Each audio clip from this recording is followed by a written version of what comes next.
നമസ്കാരം. Sunny seeds PSC ക്ലാസ്സിലേക്ക് സ്വാഗതം. കേരള നവോത്ഥാന ശില്പികൾ തൈക്കാടയ്യ, ബ്രഹ്മാനന്ദ ശിവയോഗി, ആറാട്ടുപുഴ വേലായുധ പണിക്കർ. PSC ബുള്ളറ്റിനിൽ വന്ന ആർട്ടിക്കിളാണ് വായിക്കുന്നത്. കേരള നവോത്ഥാന ശില്പികളെ പറ്റി PSC ബുള്ളറ്റിനിൽ വന്ന ഒരു ആർട്ടിക്കിളാണ് നമ്മൾ ഇന്ന് വായിക്കുന്നത്. തൈക്കാടയ്യ, ആറാട്ടുപുഴ വേലായുധ പണിക്കർ, ബ്രഹ്മാനന്ദ ശിവയോഗി, ഈ 3 പേരെക്കുറിച്ചുള്ള ഡീറ്റെയിൽസ് ആണ് ഇതിലുള്ളത്. കൃത്യമായിട്ടും കേൾക്കാം. നമുക്ക് ആർട്ടിക്കിൾ അതുപോലെ തന്നെ വായിക്കാം. എല്ലാം ഇമ്പോർട്ടൻ്റ് ആയിട്ടുള്ള പോയിൻറ്റ്സ് ആണ്. നിങ്ങൾ നോട്ട് എഴുതുന്നുണ്ടെങ്കിൽ പോസ് ചെയ്തിട്ട് നോട്ട്സ് ഇമ്പോർട്ടൻ്റ് ആണെന്ന് തോന്നുന്ന പോയിൻറ്റ്സ് നോട്ട് എഴുതാവുന്നതാണ്. തൈക്കാടയ്യ 1814 മുതൽ 1909 വരെയാണ് അദ്ദേഹത്തിൻ്റെ ജീവിത കാലഘട്ടം. തൈക്കാടയ്യയുടെ യഥാർത്ഥ പേര് സുബരായൻ എന്നായിരുന്നു. വെള്ളാള സമുദായത്തിലായിരുന്നു ജനനം.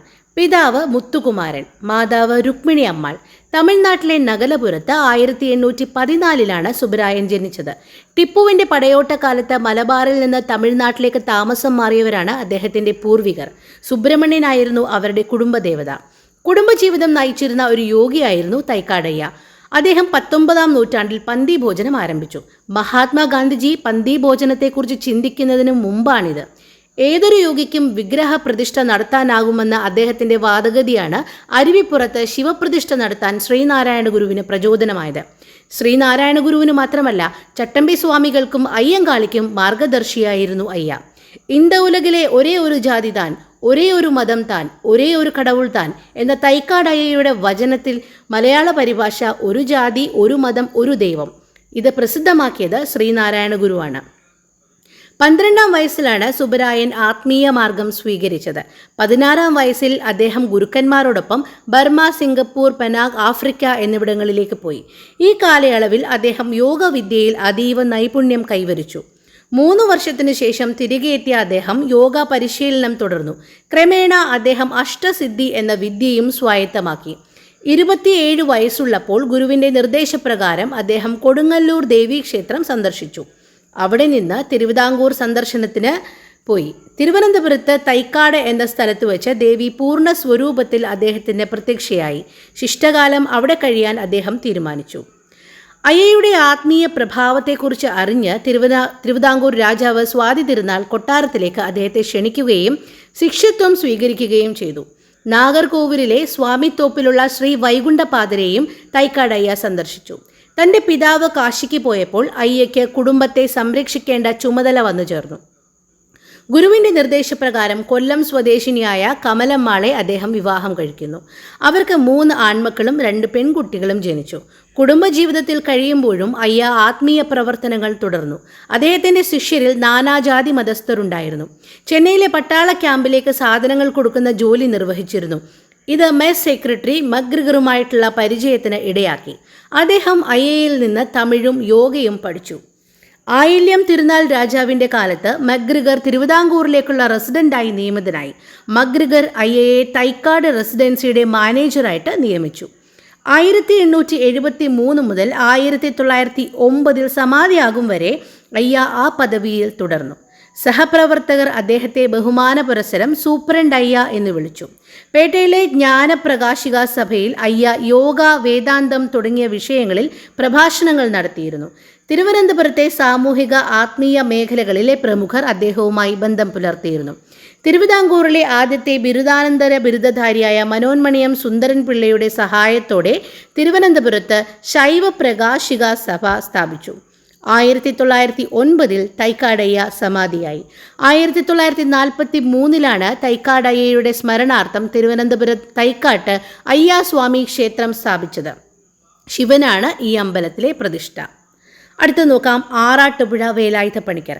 1825 മുതൽ 1874 വരെയാണ് അദ്ദേഹത്തിൻ്റെ ജീവിത കാലഘട്ടം.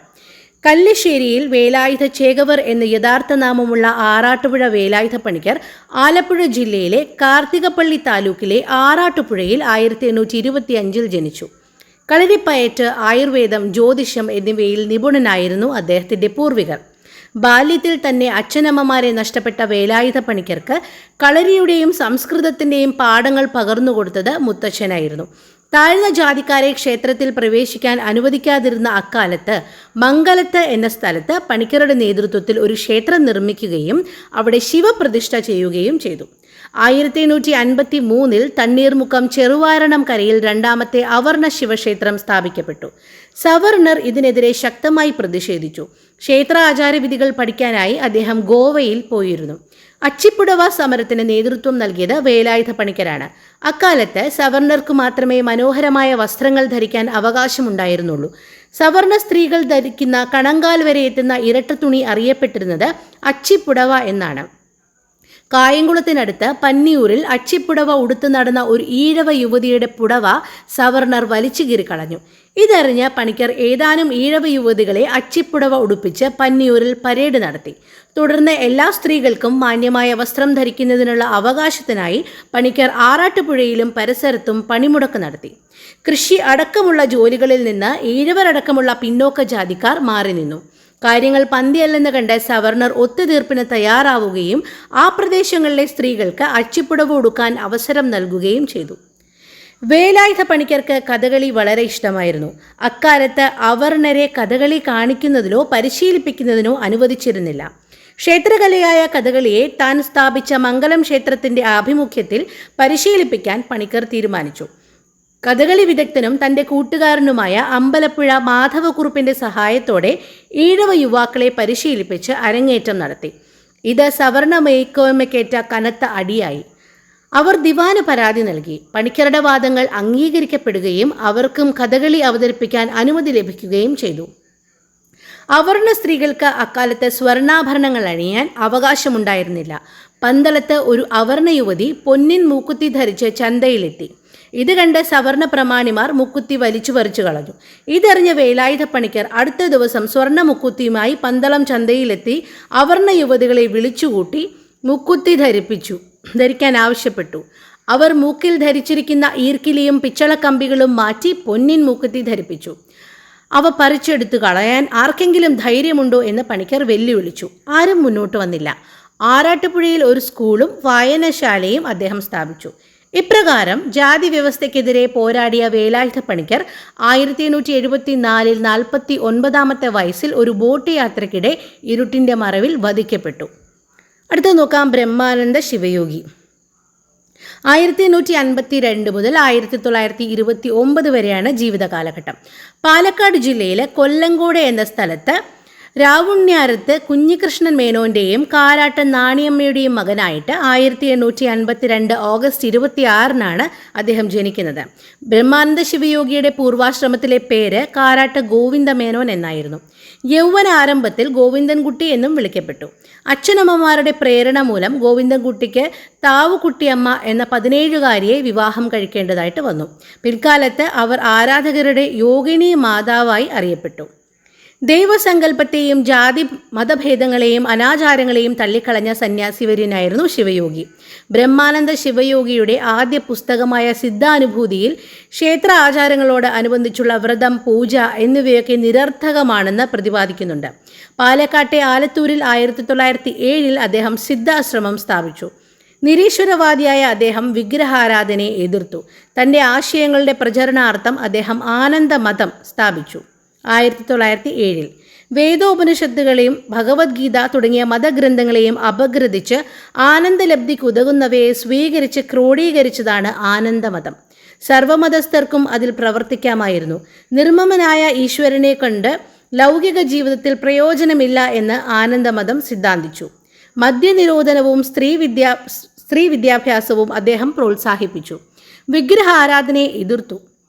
തൻ്റെ പരിഷ്കൃത ആശയങ്ങൾ വിശദമാക്കിക്കൊണ്ട് അദ്ദേഹം രചിച്ച കൃതികളാണ് മോക്ഷപ്രദീപവും ആനന്ദസൂത്രവും. 1929 സെപ്റ്റംബർ 10 ശിവയോഗി സമാധിയായി. മനസ്സാണ് ദൈവം എന്ന് പ്രസ്താവിച്ച സാമൂഹിക പരിഷ്കർത്താവാണ് ബ്രഹ്മാനന്ദ ശിവയോഗി. മനുഷ്യന്റെ നന്മയാണ് യഥാർത്ഥ സന്തോഷമെന്ന് അദ്ദേഹം ഉദ്ഘോഷിച്ചു.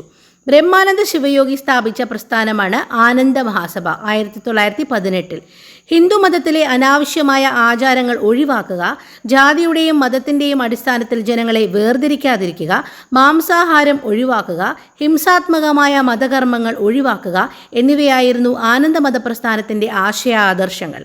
ആനന്ദ മഹാസഭയുടെ ആദ്യ പ്രസിഡന്റ് ബ്രഹ്മാനന്ദ ശിവയോഗിയും സെക്രട്ടറി രാമപ്പണിക്കറുമായിരുന്നു. ആശയപ്രചാരത്തിന് അദ്ദേഹം ആരംഭിച്ച പ്രസിദ്ധീകരണമാണ് സാരഗ്രാഹി. ശിവയോഗരഹസ്യം, സ്ത്രീവിദ്യാപോഷിണി, ആനന്ദഗണം, ആനന്ദദർശനം, ആനന്ദവിമാനം തുടങ്ങിയവ ശിവയോഗിയുടെ പ്രധാന കൃതികളാണ്.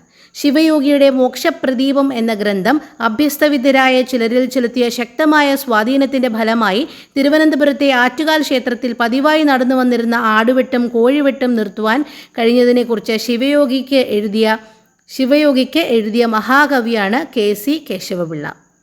ഇതായിരുന്നു PSC ബുള്ളറ്റിനിൽ വന്ന ആർട്ടിക്കിള്. തൈക്കാടയ്യ, ആറാട്ടുപുഴ വേലായുധ പണിക്കർ, ബ്രഹ്മാനന്ദ ശിവയോഗി. ഇമ്പോർട്ടൻ്റ് ആയിട്ടുള്ള പോയിൻറ്റ്സ് എല്ലാം ഉണ്ട്. നമ്മൾ കൃത്യമായിട്ട് അത് വായിച്ചിട്ടുണ്ട്. റിപ്പീറ്റ് ചെയ്ത് കേൾക്കുക, നോട്ട്സ് എഴുതിയെടുക്കുക. അടുത്ത ഒരു ടോപ്പിക്കുമായി ഉടനെ തന്നെ കാണാം. Thanks for watching. Have A great day.